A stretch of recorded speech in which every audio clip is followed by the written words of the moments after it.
Что может стучать сзади автомобиля? Вот сейчас на примере этой 99-ки покажу.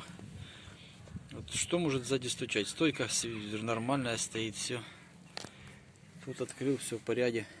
А сейчас менял подшипник и увидел вот такой момент. Вот я шевелю рукой.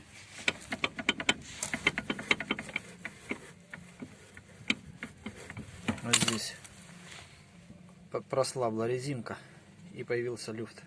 И стойка вверх-вниз бегает. Смотрите.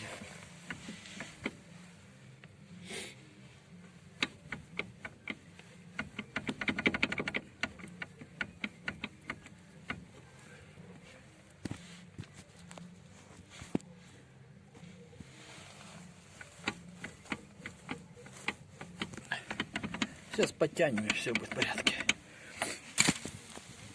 Такой вот стук.